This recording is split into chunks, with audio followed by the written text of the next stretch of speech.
Olá, eu sou a Laís Siqueira, sou psicóloga, especialista em neuropsicologia e doutora em ciências pela Faculdade de Medicina da USP. Hoje iremos conversar sobre avaliação neuropsicológica no adulto autista. Então, o que seria o transtorno do espectro do autismo, o TEA, o autismo? Ele é um transtorno do neurodesenvolvimento, ou seja, a pessoa já nasce autista. E ele é caracterizado por dificuldades na comunicação e na interação social, além de déficits em comportamentos comunicativos não verbais, dificuldade no desenvolvimento, na manutenção e compreensão dos relacionamentos, além de comportamentos restritos e repetitivos. Então, quando pensamos em autismo, geralmente pensamos numa criança. No entanto, por ser um transtorno do neurodesenvolvimento, ele acompanha a criança, o adulto e até mesmo idosos. Então, é um transtorno que pode acometer todas as pessoas de qualquer idade. E quais são os sinais do autismo em adulto? Precisamos tomar muito cuidado ao analisar esses sinais, a pensar em relação a esses sinais, porque a gente precisa de mais dados, mais informações para que a gente chegue ao diagnóstico. Mas temos alguns sinais específicos que nos chamam a atenção ali dentro do espectro. Por exemplo, déficits na comunicação e na interação social. Então, o autista, geralmente, ele tem uma dificuldade maior na conversa. É aquilo que a gente fala, é uma conversa informal, aquela conversa que tem um vai e vem, no qual várias pessoas falam ao mesmo tempo, então um não para o outro responder, então isso acaba dificultando ali a comunicação e a interação social de uma pessoa que é autista. Então ela tem uma maior dificuldade para compreender essas conversas, essa parte de comunicação fica prejudicada. E também o autista ele acaba tendo um interesse reduzido para dividir as suas emoções e afetos, ou seja, para falar sobre seus sentimentos e também para ouvir os outros falarem sobre os seus sentimentos. Há também um sinal que é os déficits nos comportamentos não verbais, nos comportamentos comunicativos não verbais, que seria tanto a questão da comunicação verbal e não verbal no sentido da compreensão dos nuances da linguagem, por exemplo, uma dificuldade para entender piadas, sarcasmo, metáfora ou as expressões das próprias emoções e sentimentos ou até mesmo dos seus pensamentos. Então aqui a gente fala que o autista ele acaba sendo um pouco mais literal. Por exemplo, se a gente falar para um adulto autista que a gente tá morrendo de dor de cabeça, ele vai acreditar que a gente está morrendo, então já vai querer levar a gente para o médico. Então acaba tendo uma lateralidade um pouco maior, então precisa se pensar em relação a isso como um sinal, aquela pessoa que leva muito ali tudo no pé da letra. Outro sinal é os padrões restritos e repetitivos de comportamento. O que é isso? É uma resistência a mudanças. Então o autista ele acaba tendo um padrão, alguns rituais que quando ele sai desse padrão, dessa rotina, acaba desestruturando ele. Então, por exemplo, alguns adultos preferem fazer sempre o mesmo caminho, não mudam de caminho de forma alguma. Alguns adultos autistas, eles criam rituais de rotinas que não podem ser modificadas. Por exemplo, todo dia no mesmo horário ele vai tomar banho, então se algo acontece que acaba atrasando esse banho, isso acaba causando um conflito, um desconforto para ele. Por exemplo, na alimentação, então ele sempre come naquele prato, toma o suco naquele copo, então se isso de alguma forma acaba modificando, ele acaba ficando mais irritado, mais desregulado também. E outro sinal é a insistência nas mesmas coisas, então tá muito ali em paralelo, né? Tanto a parte dos padrões restritos e repetitivos de comportamento, quanto a insistência nas mesmas coisas. Então, por exemplo, quando o autista ele gosta de uma peça de roupa, quando ele gosta de uma marca de tênis, ele vai insistir, ele vai usar por toda a vida aquele mesmo tipo de calçado, aquele mesmo tipo de roupa. Por quê? Ele tem a previsibilidade, ou seja, ele sabe que aquele calçado é confortável. Então, o novo também é um dos sinais, o medo do novo é um dos sinais do autismo. Ele acaba tendo medo desse novo, né? Dessa imprevisibilidade. Interesses específicos também é um sinal de autismo, é o que a gente chama de hiperfoco. Então, o autista, quando ele tem um interesse específico, ele quer esgotar esse entendimento, esse assunto. Então, enquanto ele não se sente saciado, enquanto ele não entende que já avaliou, já pensou, já estudou tudo que ele poderia sobre aquele assunto, ele não cansa. Ele fica incansavelmente ali pesquisando e falando a respeito também. Então, o adulto, ele pode desde interesses em astrofísica, até interesse num personagem, até interesses em crimes, e ele vai pesquisando até realmente se sentir saciado.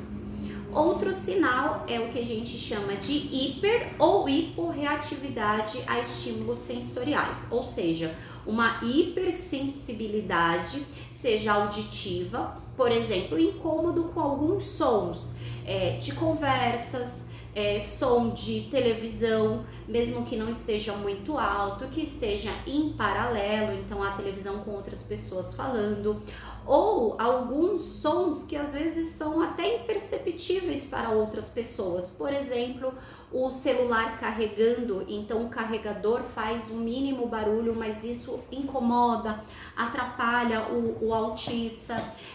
Às vezes uma torneira pingando no outro cômodo da casa faz com que esse autista ele se incomode a ponto de não conseguir dormir. Então, essa é uma hipersensibilidade auditiva. Outra questão, às vezes, é a hipersensibilidade à textura. Então, a parte tátil, não gosta de andar descalço, pisar na grama, pisar na areia, né? Então, tem uma dificuldade maior com o contato, com o toque, às vezes não gosta de abraço, não gosta de carinho, né? Toque realmente, isso acaba incomodando muito o autista, ou o contrário, quando a gente pensa na hiporreatividade, pelo contrário, ele gosta de carinho, gosta de abraço, é algo que conforta ele. Temos também a hiperreatividade a cheiros. Então, alguns autistas, eles se incomodam muito com alguns cheiros a ponto de não querer se alimentar devido ao cheiro daquele alimento, ou mesmo não quererem ir a algum ambiente ou a casa de alguém porque ele sente que aquela casa tem um cheiro. Alguns autistas sentem cheiro, por exemplo, de barata, sente cheiro até mesmo de alguns objetos. Então a pessoa olha para um objeto, por exemplo, uma bola, e ele sente um cheiro ali saindo da bola. Então são alguns exemplos de hiper ou hiporreatividade a estímulos sensoriais. Então, a gente sabe que tem muitos outros sinais, por exemplo, a questão da seletividade alimentar. Então, muitos autistas, mesmo adultos, eles têm um núcleo menor de alimentos que eles gostam de comer, e aí eles comem geralmente pela vida inteira. Alguns adultos autistas preferem os alimentos industrializados porque eles já estão acostumados àquele sabor, é o que a gente já havia dito, a previsibilidade. Então, quando o autista ele entende que vai ser algo novo, ele acaba recuando um pouco, ele acaba se assustando, então ele vai sempre ali na previsibilidade. Então eu sei que aquele pacote de batata tem sempre o mesmo gosto, então eu prefiro comer aquele pacote de batata industrializado do que fazer uma batata frita em casa, porque pode ficar diferente, dependendo da temperatura, dependendo do tipo de óleo. Então também um dos sinais do autismo em adulto. Então, de uma forma geral, diagnosticar o autista no adulto exige uma avaliação mais profunda. A gente entende em alguns casos que acaba até mesmo sendo mais difícil avaliar o adulto do que a criança, porque esse adulto pode ter sintomas que assemelham a outros transtornos, por exemplo, psiquiátricos, outros transtornos da saúde mental. Então isso acaba dificultando mais o diagnóstico, a avaliação desse adulto. E o diagnóstico do autismo, ele é essencialmente clínico, ou seja, não tem um exame que se possa fazer e a partir desse exame a gente concluir é autista, não é autista. Não tem, por exemplo, um exame de sangue, um exame de imagem, mas nós temos a avaliação neuropsicológica que nos fornece dados equivalentes, dados importantes, que faz com que a gente tenha, assim, essa compreensão se essa pessoa está ou não dentro do espectro. Então, o que seria a avaliação neuropsicológica? Então, a avaliação neuropsicológica é um processo no qual vamos avaliar tanto a parte cognitiva, que é a atenção, a memória, a linguagem, as funções executivas. A gente também avalia o nível intelectual, que é o nível de inteligência, que é o QI, como a gente costuma falar, e também a parte comportamental. Então, quais são os comportamentos que essa pessoa apresenta que podem ou não estar caracterizando essa pessoa dentro do espectro do autismo. Além disso, a gente avalia também os sintomas. Então, essa pessoa tem sintomas que estariam relacionados ao autismo, sim ou não? A gente também avalia a personalidade dessa pessoa. Então, a avaliação neuropsicológica é um conjunto de dados nos quais, no final, a gente consegue ter uma noção do diagnóstico ou não. Então, uma das principais fases da avaliação neuropsicológica, e a primeira delas, é o que a gente chama de anamnese. Então, na anamnese, a gente vai conversar com o paciente, a gente vai entender a história desse paciente desde o momento da gestação da sua mãe até o momento atual. Então, lembra, a gente falou que é um transtorno do neurodesenvolvimento, então ele já nasceu autista.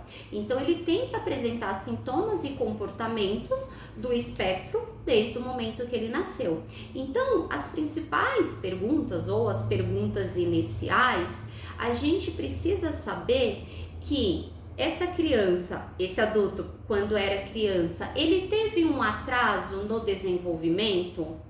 Essa criança, ela demorou para falar, demorou para andar. Essa criança, ela teve algumas questões iniciais na interação social.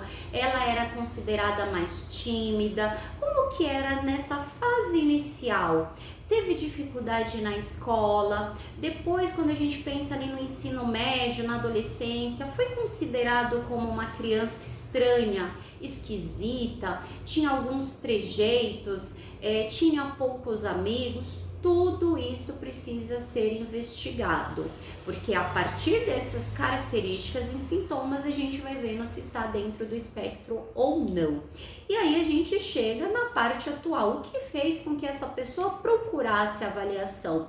Quais são os sintomas? Quais são os comportamentos atuais que podem justificar ou não esse diagnóstico? Então, lembra que a gente falou dos sinais? Então, esse adulto está apresentando algum desses sinais ou todos esses sinais em maior ou menor grau? Também é avaliado.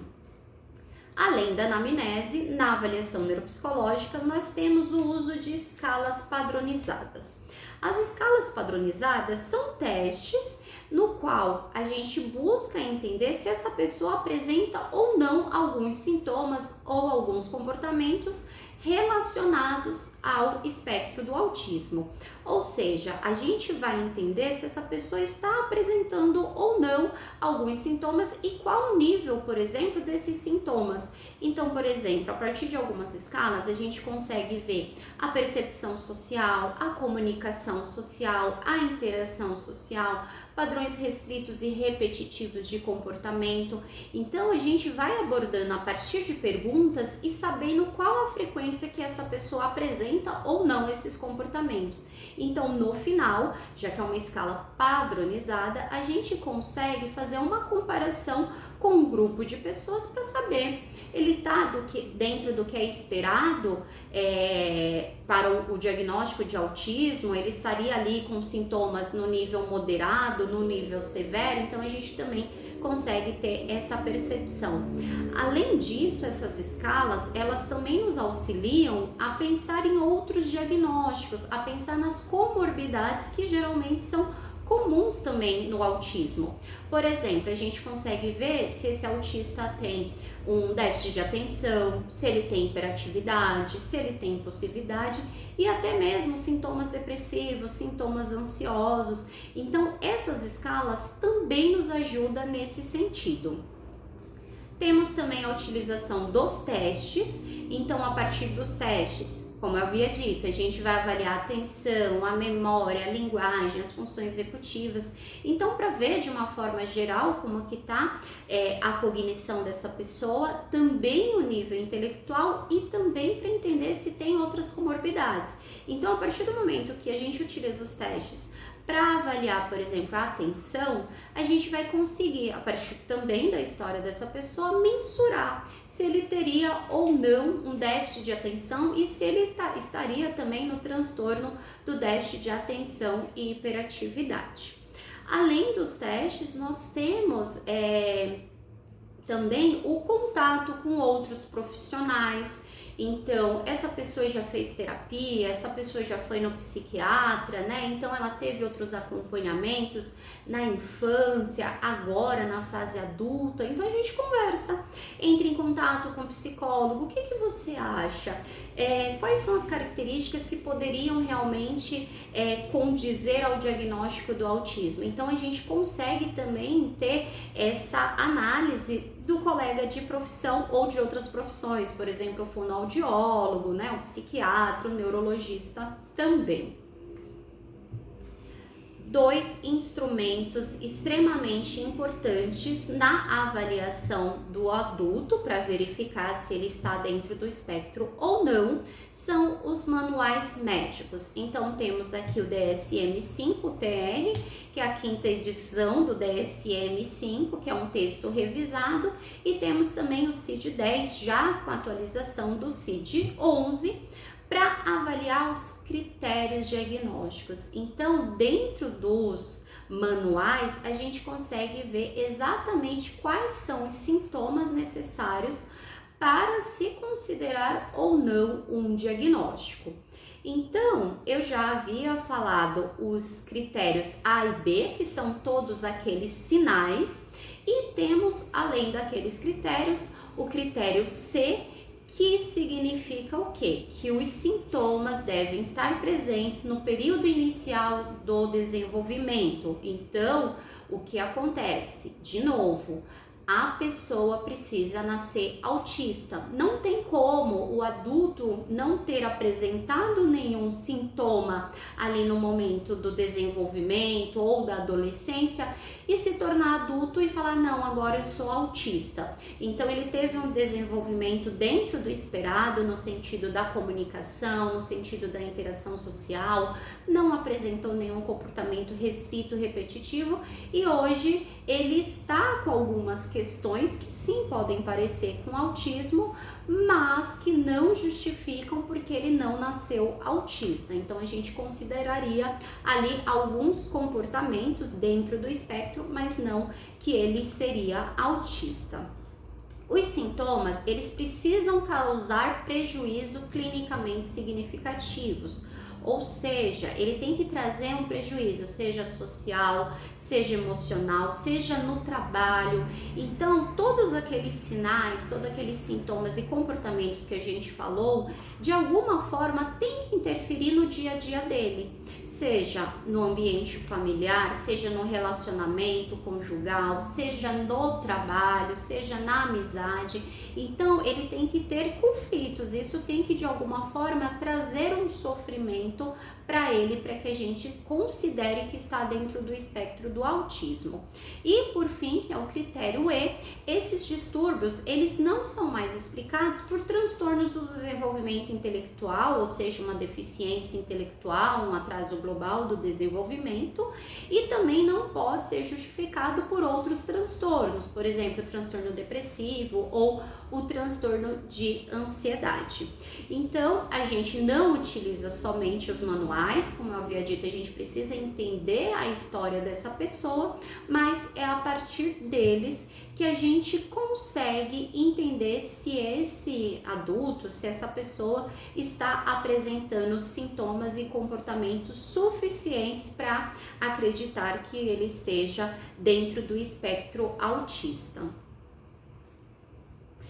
E quais são as dificuldades na avaliação de adultos autistas? Preciso confessar que realmente é algo difícil, como eu já havia dito. Em relação à criança, acaba tendo mais dificuldade. A principal dela, ou uma das principais, é a procura. Então, a gente acaba vendo muitos adultos que já percebem alguns sintomas, alguns comportamentos que estão associados ao autismo, mas que não procuram fazer avaliação, geralmente justificando que não há necessidade. Em alguns casos, alguns adultos dizem: eu vivi a minha vida inteira assim, eu já estou criado, eu já estudei, eu sou casado, sou pai, para que eu quero saber se eu sou autista ou não? Qual diferença isso vai fazer na minha vida? Então, a procura geralmente é muito menor nos adultos autistas. O que vem acontecendo é alguns pais acabam avaliando os filhos que apresentam o desenvolvimento atrasado, né, um atraso no desenvolvimento, e aí acaba descobrindo que o seu filho é autista e acaba tendo um interesse maior para entender se ele é autista ou não. Então tem esse movimento que tem acontecido. No entanto, os outros adultos, na maior parte, procuram não saber, procuram não se enquadrar dentro do diagnóstico. Então, eu nasci assim, eu cresci assim, eu vou continuar assim. Então, a procura é uma das principais dificuldades na avaliação dos adultos. Outra dificuldade que a gente tem é o masking. O masking é o mascaramento. Então, o que é o mascaramento? Esse adulto, ele já ter entendido que há alguns comportamentos mais esperados na sociedade do que outros. Então, tem um entendimento, por exemplo, que a gente precisa manter o contato ocular quando a gente está falando com outra pessoa. E aí, o autista, ele se obriga a olhar para o outro, porque sabe que isso é mais adequado, porque se ele ficar olhando para o teto, ficar olhando para outro lado, isso vai ser ruim, vai demonstrar uma falta de educação, então ele acaba se forçando a olhar para essa outra pessoa. Uma forma de mascaramento também é o sorriso social. Então o autista também, ele entende que ao chegar em algum ambiente eu preciso fazer aquele sorriso, tenho que abrir um sorriso, eu tenho que dar um oi, tenho que dar um tchau ao sair. Então, são formas de mascarar ali os comportamentos do autista. Então, por ser adulto, por ter vivido mais, ele vai ter essa percepção de como agir, de como lidar com certas pessoas em certas situações, e isso faz com que se dificulte mais a avaliação, o entendimento se essa pessoa está ou não dentro do espectro. Aqui entra um pouco naquilo que infelizmente os adultos autistas ouvem muito: mas você não tem cara de autista. Primeiro, autista não tem cara, né? Não tem um fenótipo específico que a gente olhe e vá dizer que aquele adulto, aquela pessoa é autista. Então, ele acaba mascarando alguns sintomas, alguns comportamentos, diminui os estereótipos, as estereotipias, e faz com que o outro não o perceba autista.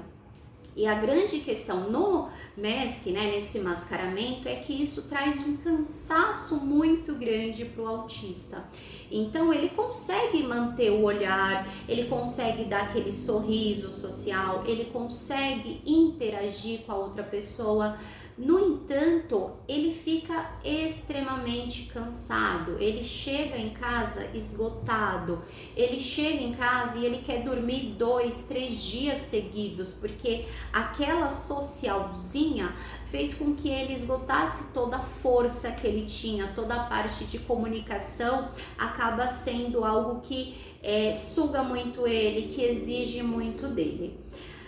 A outra dificuldade é o nível intelectual preservado. Então, quando a gente pensa num adulto que estaria ali no nível de suporte 1, com o nível intelectual preservado, ele acaba mascarando também alguns sintomas, alguns comportamentos do espectro do autismo. E aí, em alguns casos, até o nível intelectual superior faz com que a gente pense muito mais numa altas habilidades, numa superdotação do que no espectro do autismo. E entendendo, lembrando que uma coisa não nega a outra. Então o autista ele pode ter uma superdotação, uma altas habilidades. Então esse nível intelectual acaba dificultando um pouco tanto a procura quanto também no momento da avaliação. Será que a gente está avaliando e ele é autista ou ele é só uma pessoa com superdotação, com altas habilidades? Então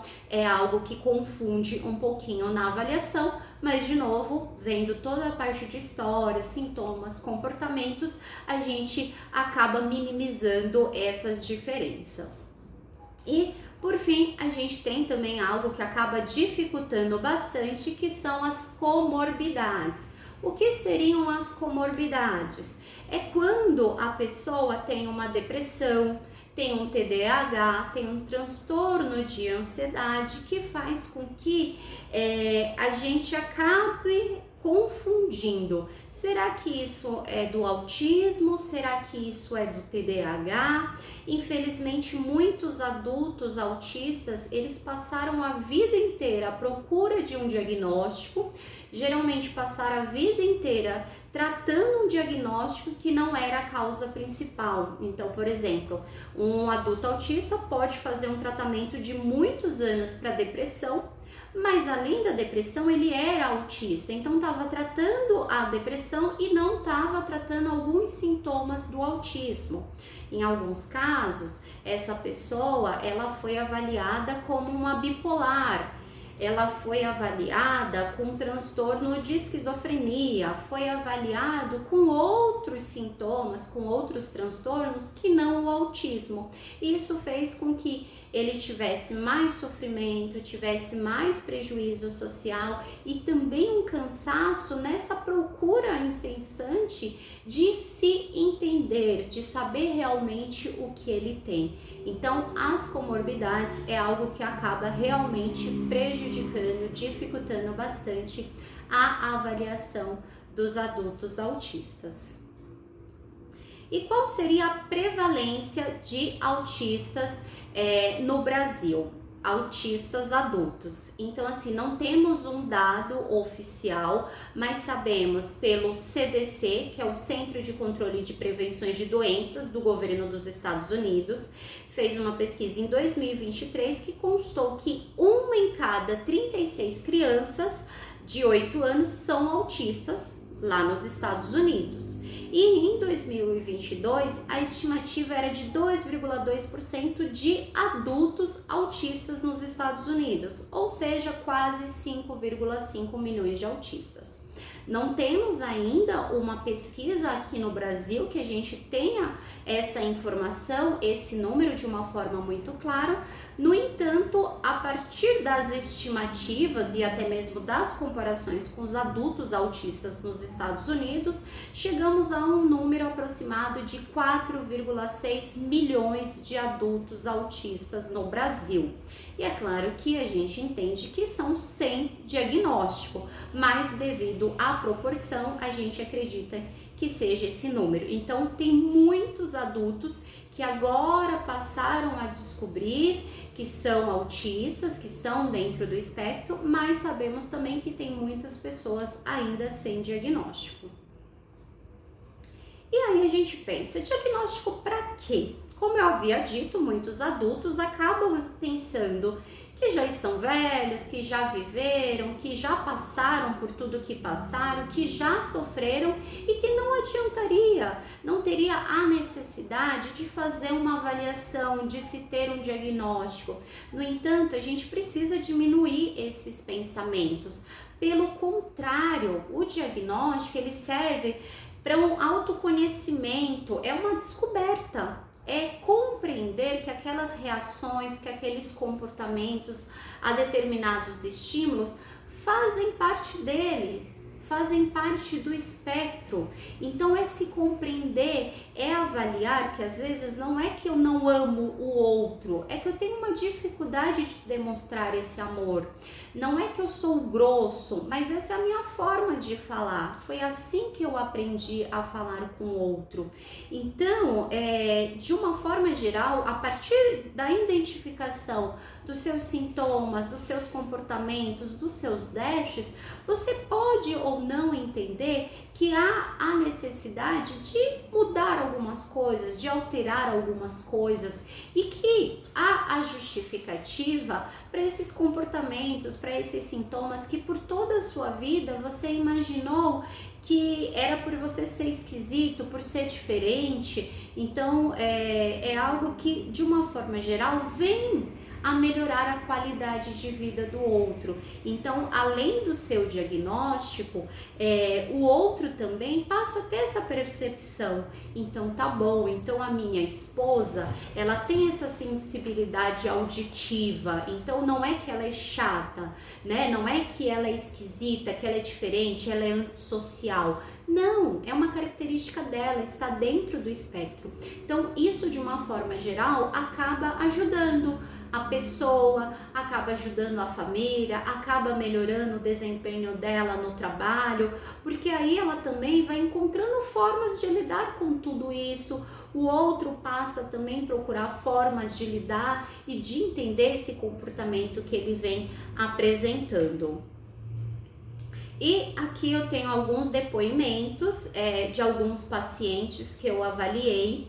Começando, eu queria, até mesmo antes de falar dos depoimentos, contar um pouco em relação à primeira adulta que eu avaliei. Ela tinha apenas 22 anos, isso foi há 7 anos atrás. Ela veio com queixa de déficit de atenção e de ansiedade. E na anamnese, a gente foi muito para esse lado, entender ali na infância, mas procurando, quer dizer, entender um pouquinho mais como que era a sua atenção, se ela tinha dificuldade de aprendizagem, se ela não tinha, essa parte de ansiedade, e tava tudo ali dentro do esperado realmente para um diagnóstico de TDAH, né, do transtorno do déficit de atenção e hiperatividade, e um provável transtorno de ansiedade. E aí, em um teste que eu apliquei nela, me levantou aquela interrogação, aquela dúvida, o que fez com que eu tivesse a necessidade de avaliar mais outros sintomas ou comportamentos.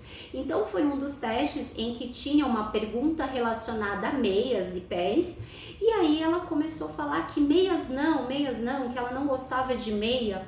E eu percebi que ela ficou muito incomodada com essa pergunta. E aí ela começou a demonstrar alguns comportamentos de agitação.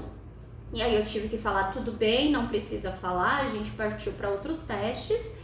Mas aquilo ali, de novo, levantou a anteninha da neuropsicóloga e eu falei, será que é autista? E aí realmente que a gente foi aprofundando e aí ela trouxe um leque de sintomas, de comportamento, de sofrimento, que ela chegou ali nos 22 anos acontecendo, questões de socialização, uma questão de sensibilidade muito grande. Então a questão da meia era relacionada à sensibilidade dela, dos pés, então do pisar, né? Ela até então ainda pisava, andava nas pontas dos pés. ela tinha uma sensibilidade muito grande com alguns tipos de roupa, não gostava de roupa de lycra porque apertava ela, não gostava de roupa de seda porque era muito gelada, muito lisa. Então, quando a gente começou a realmente investigar, foi surgindo vários sintomas. Então, ela foi a minha primeira paciente e agora, ainda bem que tem muitos outros adultos procurando esta avaliação. Então, de novo, é muito importante que vocês procurem uma avaliação neuropsicológica, um acompanhamento com psiquiatra, com neurologista, que são os profissionais que podem realmente ajudar vocês a entenderem, a compreenderem se estão ou não dentro do espectro do autismo. Então, um dos depoimentos, a pessoa falou que a partir do laudo ela pôde descobrir quem realmente ela era. Então, olha que forte, eu pude descobrir quem realmente eu era. Então, a partir do momento que ela sabe que ela é autista, ela entende que são características dela. Então essa é aquela real pessoa. E tudo que ela fazia para mascarar seus sentimentos, suas agonias, suas irritabilidades estavam justificadas pelo diagnóstico. E ali ela acaba complementando e saber que todos os meus comportamentos tinham uma justificativa. Então, de novo, né, eu não abraço, não é porque eu não sou, que eu sou insensível, não é porque eu sou chata, né, porque eu não gosto que toquem em mim. Não, eu tenho uma sensibilidade que faz com que eu prefira que não seja abraçada por outras pessoas. Essa avaliação foi feita em 2021. Ao outro depoimento, a pessoa fala que sempre se sentiu mal por ser diferente e o diagnóstico ajudou a entender melhor porque ele tinha alguns comportamentos e ensinou a lidar com isso. Então essa questão do diferente, da diferença é muito presente no adulto. Então, alguns adultos, quando eu estou fazendo anamnese, me dizem: eu sempre fui diferente, eu sempre fui esquisito e eu sabia que tinha alguma coisa diferente, eu sabia que eu não me encaixava ali naquele mundo, naquela relação, na escola. Isso me trazia um sofrimento e alguns falavam: não, eu tentava me encaixar, mas eu não entendia sobre o que eles estavam falando, eu sorria mesmo sem querer sorrir, e outros não, eu sabia que eu não me encaixava e eu me fechei no meu mundo, então aquilo não era para mim. Mas sempre tem essa questão do diferente, do se perceber diferente, estranho, esquisito, mas sem saber o porquê. Então, quando a gente faz a avaliação e descobre que essa pessoa é autista, ela passa a entender: então esse meu comportamento está relacionado, está justificado, né, a esse diagnóstico, e também ensina a pessoa a lidar com isso. Então tá bom, eu sou autista. O que eu posso alterar no meu comportamento, o que eu posso melhorar, ou o que eu sei que eu sou desse jeito e que eu não quero, que não faz diferença nas minhas relações, não faz diferença na minha vida, para mim. Então, é uma forma de aprender a lidar com todas as características e comportamentos. Por fim, a gente tem aqui desse ano uma outra avaliação no que a pessoa diz: foram anos de sofrimento até decidir fazer a avaliação. Hoje eu me entendo, me aceito e me amo do jeitinho que eu sou. Olha que coisa, essa pessoa teve anos de sofrimento, sem saber quem ela era, sem saber quais os prejuízos que ela estava apresentando, se estavam relacionados a realmente a uma depressão, a uma ansiedade. Infelizmente, em alguns casos, esse sofrimento é tão grande que faz com que a pessoa pense a tirar a própria vida. Então, olha que pesado, mas que incrível. Hoje eu me entendo, me aceito e me amo do jeitinho que eu sou. Então, eu sou autista e eu entendi que eu sou autista e eu gosto de mim do jeito que eu sou. Então, o outro precisa entender do jeito que eu sou. Então, não é o contrário. Então, a partir do momento que eu sei quem eu sou, fica mais fácil para que o outro aceite, para que o outro também entenda quem eu sou. Então é isso, eu deixo o meu contato para vocês, fico à disposição para tirar qualquer dúvida. Gostaria muito de dizer o quanto que é importante fazer a avaliação neuropsicológica. Façam sem medo, isso é extremamente importante, vocês vão se conhecer, vão se entender e até mesmo saber se estão ou não dentro do espectro.